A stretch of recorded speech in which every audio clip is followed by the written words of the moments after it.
అంటే ఏ పని చేసినా ఒక ఎజెండాతో స్పష్టతతో తెలంగాణ ప్రభుత్వం ఇవాళ పనిచేస్తుంది. తలసరి ఆదాయం పెరగడం, జిఎస్డిపి ఇవాళ భారతదేశంలోని అగ్రభాగాన్ని ఉండడం అనేది ఒక ఎత్తు అయితే, సమతూకం ఉండడం చాలా ఇంపార్టెంట్. రాష్ట్ర నిర్వహణలో, రాష్ట్రాన్ని నడిపే క్రమంలో సమతూకాన్ని పాటించాలి. భారతదేశం యొక్క సామాజిక ఆర్థిక స్థితిగతులు అర్థం చేసుకొని, ఈ దేశానికి ఏది అవసరం, ఈ దేశంలో ఉండే పేదలకు ఏం కావాలి, ఈ దేశంలో ఉండే ఇతర వర్గాలకు ఏం కావాలి, ఇవన్నీ అర్థం చేసుకొని, ఇక్కడి జీవితాన్ని అర్థం చేసుకొని సామాజిక స్పృహతో పనిచేసే ప్రభుత్వాలు కావాలి. ఈరోజు కేంద్రంలో ఉన్న పార్టీ ప్రధానమంత్రి గారు అప్పుడప్పుడు మాట్లాడుతూ ఉంటారు నిందాపూర్వకంగా. రేవడీ కల్చర్ అని చెప్తుంటాడు ఆయన. నిజంగా ఆ మాటినప్పుడు, ఈయన ప్రధానమంత్రిగా మాట్లాడుతున్నప్పుడు బాధ అవుతుంది.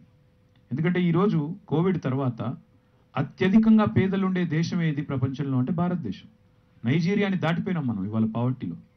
అట్లాంటి భారతదేశం, ఇంకా ఎదుగుతున్న దేశంగా ఉన్న భారతదేశం, అత్యధిక పేదలున్న దేశం, ఇవాళ అత్యధిక అన్నార్థులున్న దేశం, హంగర్ ఇండెక్స్లో 113వ ర్యాంకులో ఉన్న దేశంలో పేదలకి 4 మంచి పనులు చేసే ప్రయత్నం చేస్తుంటే నిందాపూర్వకంగా మాట్లాడే పాలకులు ఉండడం నిజంగా ఒక రకంగా చెప్పాలంటే మన దురదృష్టం.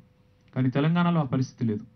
వాళ్ళ ఒక అద్భుతమైన సమతూకం, డెవలప్మెంట్ వెల్ఫేర్ని ఈక్వల్గా మేనేజ్ చేస్తూ, ఈక్వానిమిటీతో సమతూకాన్ని పాటిస్తూ, డెవలప్మెంట్ విషయంలో కాంప్రమైజ్ కాకుండా, అభివృద్ధి విషయంలో రాజీ పడకుండా, క్యాపిటల్ ఎక్స్పెండిచర్ ఖర్చు పెట్టే రాష్ట్రాల్లో టాప్ 5లో ఉంది తెలంగాణ.